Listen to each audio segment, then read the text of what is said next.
So hi guys, I'm super excited to be here. This is my first ever professional presentation and I am so excited. Yes, woo! I'm very excited to share with you guys what I have today.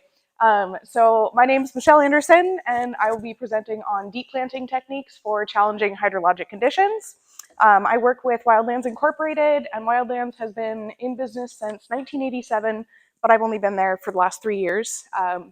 I work in the field. I'm a field crew supervisor, and I implement many of the techniques that we're going to talk about today on a very regular basis. And we used these techniques to do both the Cochise planting and the Middle Fork of the John Day River planting that Pollyanna discussed earlier.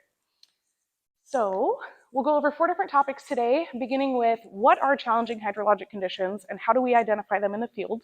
We'll go over 3 different techniques for deep planting. We'll go over the importance of plant size and quality of your plant material being used on deep planting riparian projects. And then if we have some time, we'll go over a few examples, including the Middle Fork and Cochise. So we'll start with what are challenging hydrologic conditions and how do we identify them in field settings. The key piece of information that I want to emphasize throughout this entire presentation and for all the techniques that we'll go over today is the importance of getting riparian plant roots into low flow moisture conditions. So I borrowed this little graphic here from the U.S. Geological Survey's Water Science School. And if we use a traditional planting technique and install a plant here right along the edge of the bank, the soil surface, or the water table is not very far from the soil surface, and our plant roots are installed into low flow ground moisture conditions. This plant will have a very high chance of survival, it'll be happy, our project will be great. But if we move a little bit further back into the soil profile here, obviously our water table's further down, and if we use the same planting technique, our roots will not be in the water table and this plant will not have a very high chance of survival. So if we use one of our deep planting techniques that we'll talk about today, and get those roots a little bit deeper into the soil profile, the plants will be installed into water and you'll have a much higher success rate with your riparian project. So what are challenging hydrologic conditions and how do we identify them in the field? For the purpose of this discussion, challenging hydrologic conditions are those in which the soil moisture is greater than 1 to 2 feet to reach groundwater. And this typically presents with difficult to plant substrates like rocks or cobbles, as you saw in the Cochise project, or a really dense sod layer, which we had present on the Middle Fork of the John Day River. These conditions do require deep planting techniques to ensure that our plant roots are reaching groundwater and low flow moisture conditions. Some examples of this include cut banks, disconnected floodplains, incised channels, and seasonally dry channels. So to identify these in the field, we use some pretty simple techniques that are mainly visual. The first of which is just looking at the top of the bank to the bottom of the bank where your water level is, and just gauge based on that. That gives you a good indication of where your soil moisture may be in your soil profile. Another good indication is our moisture wicking line, which is a darker band of soil that shows where moisture may be within the soil profile.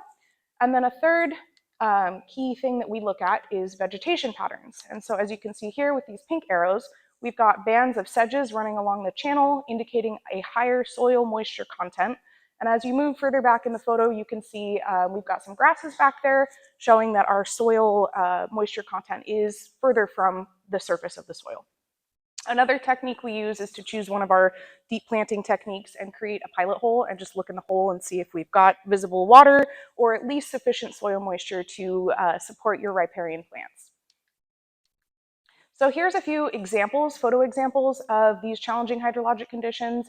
This is just a really high bank. You've got, at least 4 feet to reach your water there, and we did use the expandable stinger to install these plants because we do have a difficult to plant substrate as well.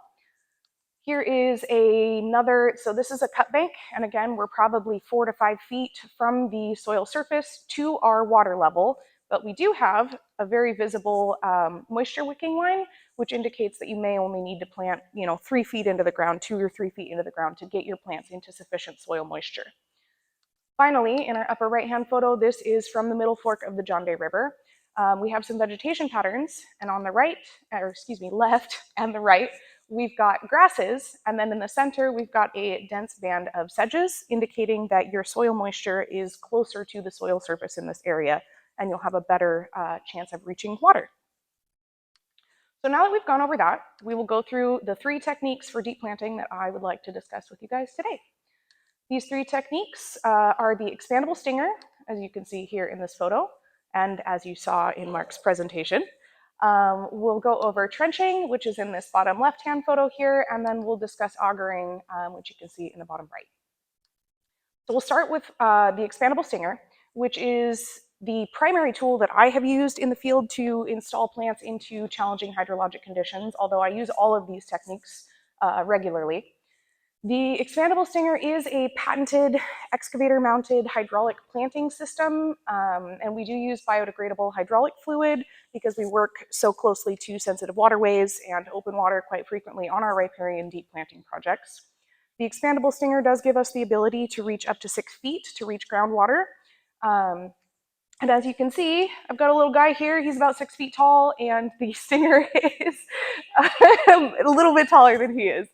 So you can combine the use of the stinger with trenching or ripping or excavation to reach greater groundwater depths than 6 feet if necessary. And the expandable stinger is really useful in areas with not only challenging hydrologic conditions, but also with difficult to plant substrates, as I've already mentioned, and you can see in our bottom right-hand photo. So how the stinger works, first off, we can use the expandable stinger with either deep-rooted plant material or with cuttings. And the stinger is composed of 2 6-foot probes with a hollow receptacle in the middle that holds and protects our plants as we work the stinger into the ground. As you can see in section A of our diagram, which I guess I could use a laser pointer, there you go. Once the stinger is worked into the desired groundwater depth, the stinger is opened hydraulically and the plant is deposited into the soil, as you see in section B here. And then the stinger is removed, the plant is left behind, as you see in section C, and the substrate collapses back around plant roots and the stem, typically, and may not require additional backfill in these situations. The stinger does allow us to install plants or cuttings without compaction or air gaps, which is really awesome. But there are situations like you may have really compacted soils or a really dense sod layer where additional backfill may be necessary. And that can either be done by hand if the substrate is not too difficult or with a machine, which we'll discuss now. So if machine backfill is desired or necessary, you can use a mini excavator with a ripper attachment, which is what we frequently do, to create incisions around the plant and collapse the soil back around the plant roots and give it a little tamp, hold it in place. This can also be done if there's a visual appeal piece that's necessary, if our client wants more of a smooth surface once the stinger's done, because a little indentation is left. This is, whoops, that's my laser pointer. This is an example of a ripper that goes on a large excavator. And then we've got our mini excavator, and this was on the middle fork of the John Day River with its little ripper, backfilling plants after the stinger has installed them.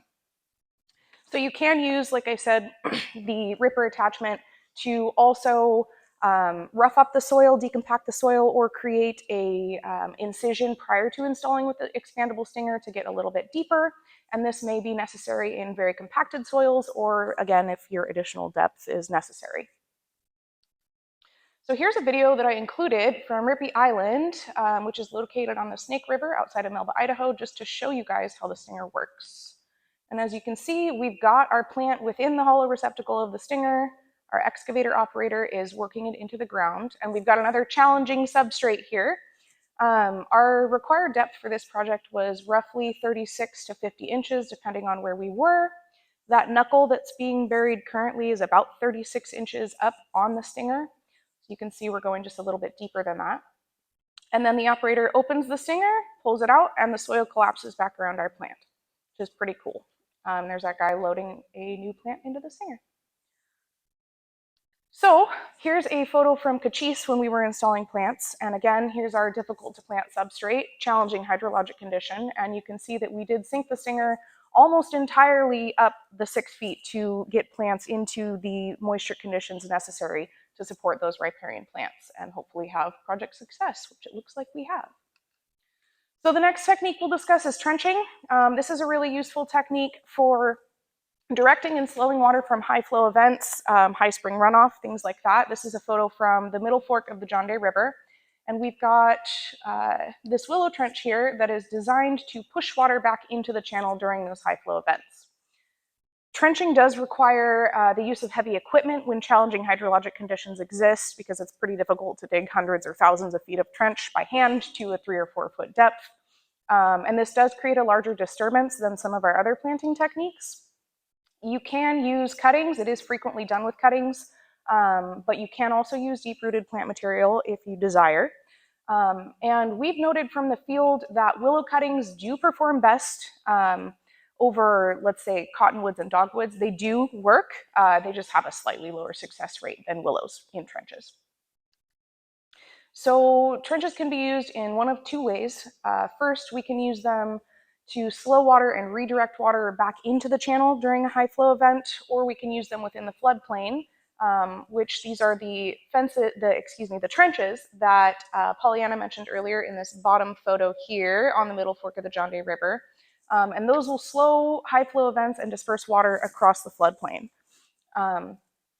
Trenches are also very simple to implement, as Pollyanna mentioned. You need an excavator and a bucket and some plant material. You need to determine your necessary goals and the angles that you need to get to those end goals, whether that's slowing water and redirecting back into the channel or dispersing it across the floodplain. You need to dig a trench with those angles in mind to groundwater. That's key, as we see here. You'll place your plant material and then secure your plant material with the soil that you excavated to build your trench, essentially. And that's it. We can combine trenching with the expandable stinger to reach groundwater depths of greater than 6 feet, as I mentioned. And again, the key with all of these is to reach groundwater. So our third technique that we use quite a bit is augering, and this is performed with smaller equipment. We frequently use skid steers or the mini excavator with auger attachments. And you can even implement this by hand with power-driven hand augers, which we did on the Cochise project in that side channel. And it's really useful in areas where large equipment cannot access, for obvious reasons, because it's smaller equipment or, again, by hand. They do make extensions to increase the depth that your auger can go, and there are varying size augers, as you see in our upper right-hand photo here. This is a larger auger that'd be good for maybe a 5-gallon plant versus a 1-gallon. It does create less disturbance than trenching and is typically done with deep-rooted plants, but you could use cuttings if you desired. Augering is necessary to backfill, though, and that can either be done by hand or with a machine if you have machine access. Again, the mini with the ripper. Because of this, it can be quite labor intensive, especially if the entire operation is done by hand, if you're hand augering and then backfilling by hand. As you see in our pictures, we've got a crew of 3 people for each of these areas. Both of these were on the middle fork just to do the installation and backfill. Augering also does not work well in gravelly, sandy, or rocky substrates. And this is partially because the substrate will collapse back into your hole and reduce the overall depth of your hole. And because of this, it's more difficult to reach groundwater greater than 3 to 4 feet with augering. So now that we've done that, we will go into the importance of plant size and quality. And I'll go over that really, really quickly. So the key thing is just to use healthy, deep-rooted plants on your projects. It will make the difference between survival versus thriving in a project, and it's also very key to have these extra tall plants and especially deep-rooted plant stock, because when you're trying to sink a plant deep into the ground, a 10 cubic inch plant will just get buried, right? So we need plants that are 6, 7, 8 feet tall. And I will just briefly touch on Wildlands Nursery. We do grow our plants in 3-inch by 18-inch PVC tubes with biodegradable mesh liners, and there's multiple reasons for this. One of them being that they are ideal shape to be ran through the expandable stinger. They do have an elongated root mass, which means a longer plant overall. You're more likely to reach groundwater when installing.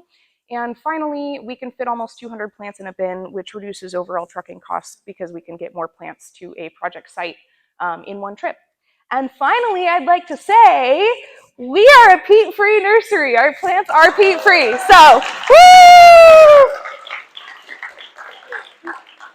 Anyway, so we'll skip our examples, and I just want to say thank you guys very much for this opportunity. I really enjoyed being here. Here's my contact information, and I hope that you learned something today that you can implement on your own projects.